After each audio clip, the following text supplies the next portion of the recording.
Lamento muito, senhor presidente, que nenhum dos ministros convidados tenha comparecido. Quando fui presidente do Tribunal de Justiça em 2012 e 2013, eu recebia quem passasse na rua e nunca me furtei de participar de qualquer debate que fosse. O judiciário está a serviço do povo. O povo está acima dos poderes. A vontade do povo é que deve prevalecer. Eu recebi aqui uma carta do ministro Francisco Rezec, que gentilmente respondeu ao convite dessa comissão, inclusive ao contrário de outros ministros que não responderam ao convite. E magistrados que só chegaram ao seu posto, porque não foram eleitos pelo povo, porque senadores respaldaram a sua indicação. E que neste momento preferem dar entrevistas fora do país para fazer críticas que faltam com a verdade no seu conteúdo, mas se recusam a prestar contas ao Senado para indagações respeitosas.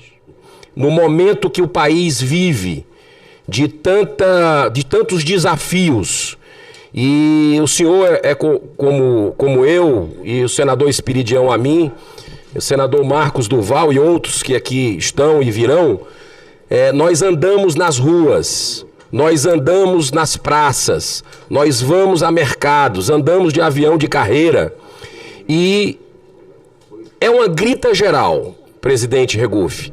As pessoas estão incomodadas, seja de direita, seja de esquerda, transcende se é contra governo, se é a favor de governo, elas estão incomodadas com arbitrariedades vindo da nossa Suprema Corte, que eu repito, é importantíssima.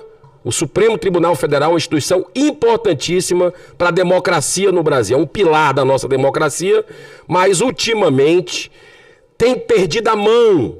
Alguns de seus membros têm cometido abusos sucessivos, o que tem colocado a democracia em risco.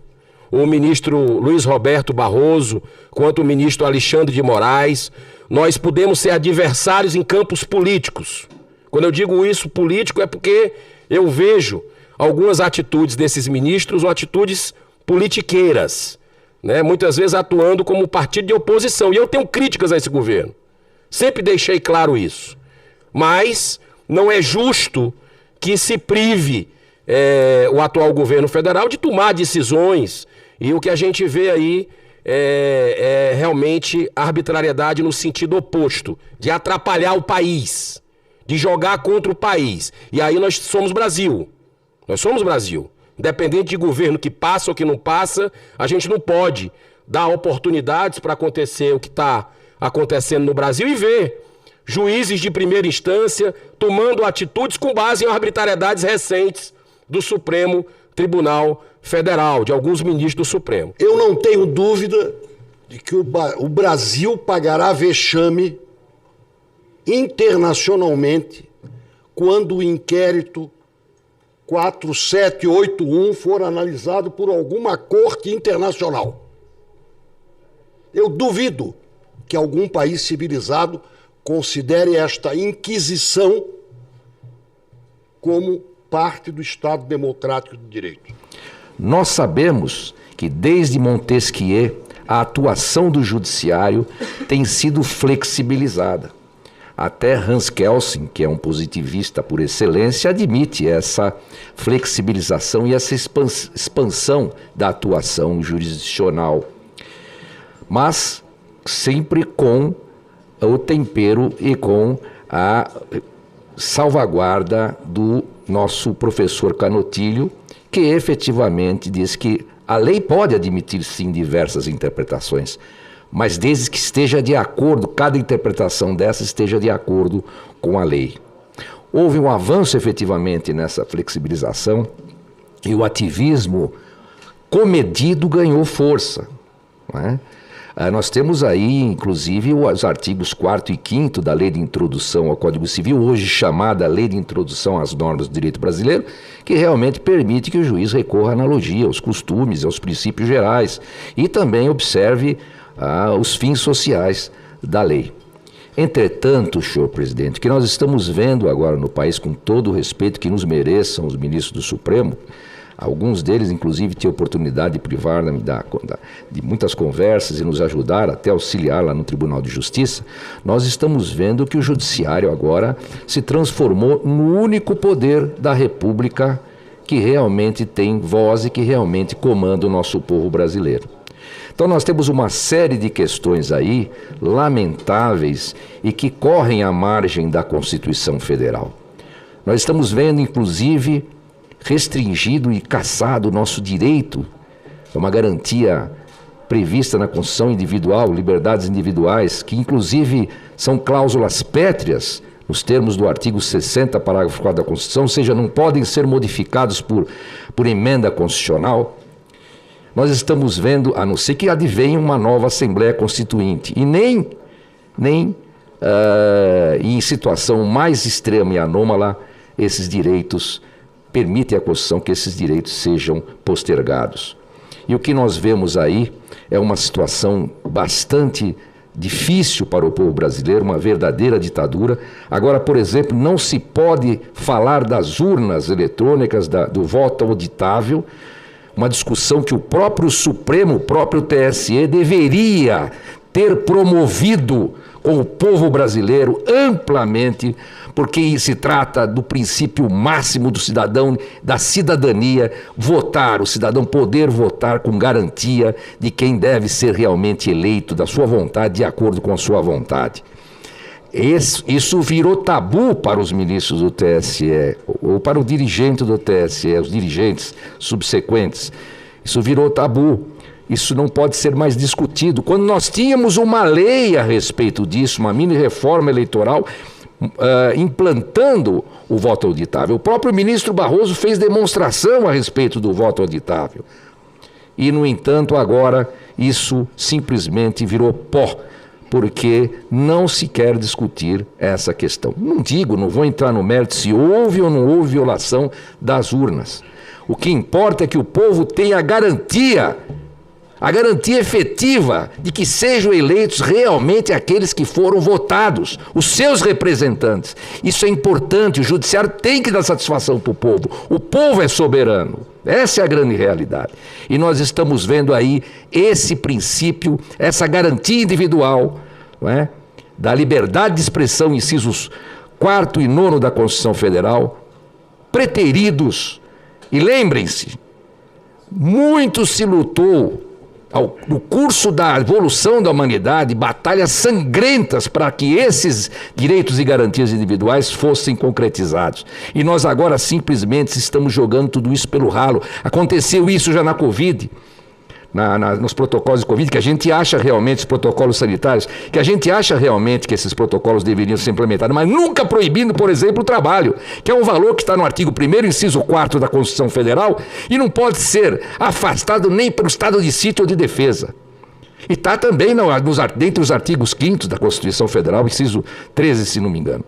Então, nós estamos vendo uma situação complicada. Hoje nós temos presos políticos, nós temos exilados políticos, Alan dos Santos, senador Jefferson, o ex-deputado Jefferson, o presidente do PTB, o nosso deputado Daniel Silveira, uma situação bastante complicada e difícil.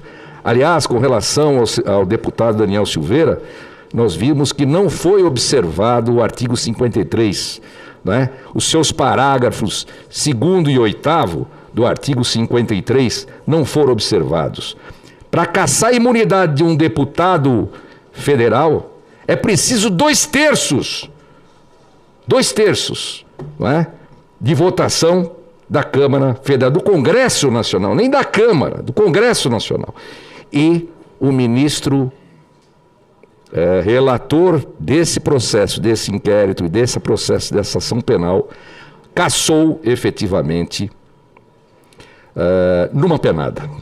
Numa penada. E o que eu fico mais envergonhado com tudo isso é que o presidente do Senado e o presidente da Câmara se omitiram, se acovardaram com todo o respeito que mereça. Eu fico indignado com essa situação. Porque você buscar um deputado dentro da sua casa, o deputado eleito pelo povo, eu nunca vi isso na minha vida, eu nunca imaginei que nós íamos passar por isso no alto dos meus 38 anos de magistratura. 15 segundos. O Senado e a Câmara têm poder de polícia. Está lá no artigo 52, inciso 13. Não se pode invadir o Senado e a Câmara, e muito menos para se buscar um parlamentar. O parlamentar que representa o povo e que tem o direito de se manifestar e o dever e a prerrogativa de se manifestar sem amarras, porque ele fala pelo povo. É o parlamento, é a ideia de se parlamentar, de representar o povo. E isso me causa espécie. Eu acho que foi um golpe fatal na democracia. Ainda que esse deputado tenha sido inconveniente e tenha mostrado falta com o decoro parlamentar. Mas isso caberia ser decidido na comissão respectiva disciplinar. O deputado deveria responder ali, nunca no Supremo Tribunal Federal. Aliás, nós temos aí, inclusive, o Roberto Jefferson sendo processado e julgado lá no Supremo Tribunal Federal. O relator tem um processo civil em que Roberto Jefferson foi condenado a pagar indenização ao relator, ministro Alexandre de Moraes. Ele não tem efetivamente a parcialidade suficiente para julgar Roberto Jefferson. E também não tem competência, porque Roberto Jefferson não é mais parlamentar. É o juiz de primeiro grau. Então nós estamos numa situação que o ativismo judicial, vindo do neoconstitucionalismo, ou da jurisprudência de valores, ou seja lá como queiram chamar, até certo ponto nós podemos concordar com essa expansividade do judiciário. Mas a ponto de desrespeitar a Constituição flagrantemente, isso nós não podemos concordar, com todo o respeito que nos mereça o ministro, e aqui não vai nenhuma ofensa pessoal e não vai nenhum menoscabo aos ministros, que eu respeito muito, mas é opinião minha. Como cidadão, eu posso falar e tenho que falar. O cidadão pode falar o que quiser. Se houver algum excesso, que responda, então, pelos termos do artigo 5º, inciso 13 da Constituição, que menciona exatamente que haverá indenização por danos morais e as consequências também dos crimes contra a honra, mas nunca uma prisão num crime que sequer é inafiançável. Então, nós precisamos sim, eu cumprimento muito o senador Girão por ter me dado a oportunidade de falar aqui nessa audiência. Eu, como cidadão, como um homem respeitável, como o ex-presidente do tribunal, um homem que sempre cumpriu o seu dever, e na humildade, porque nós não somos mais do que ninguém.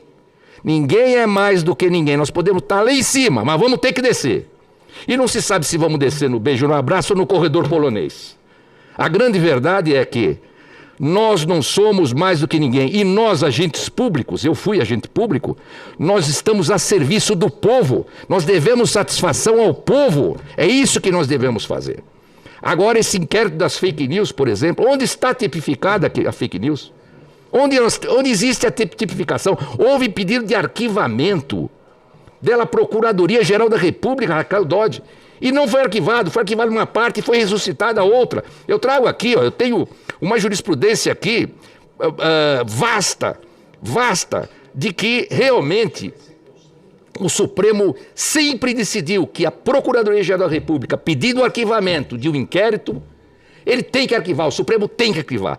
É uma jurisprudência que não vou citar todos os acordos aqui, mas eu deixo à disposição de todos que queiram efetivamente tomar conhecimento desses acordos. Olha, é uma lista enorme, inclusive com Celso de Mello, ministro Fux, Teori Zavascki, Roberto Barroso também, todos dizendo que, pedindo o arquivamento de inquérito à Procuradoria-Geral, ele tem que ser arquivado, porque não existe o artigo 28 no Supremo Tribunal Federal, não se pode recorrer a um órgão maior, como acontece na primeira, segunda e terceira ou instância especial. É diferente a situação. Então, o que eu vejo é que existe sim um ativismo mais do que judicial. Está existindo um ativismo político, com todo o respeito que merecem os ministros. E nós não podemos aceitar isso, que o Brasil caminhe para esse rumo. A democracia tem que ser ressalvada. Nós não estamos, inclusive, no sistema do common law. Nós estamos no sistema do civil law. Como se sabe, os precedentes têm força jurisdicionais. Mas aqui no civil law é a lei que tem força. O tribunal pode interpretar, o juiz pode interpretar a lei quanto quiser e de uma forma bastante elástica, mas desde que esteja de acordo com o texto da lei, princípio da razoabilidade, princípio da proporcionalidade e nunca jamais se afastar da lei, como está acontecendo aqui. Afastamento da lei, da Constituição, e realmente isso precisa ser discutido.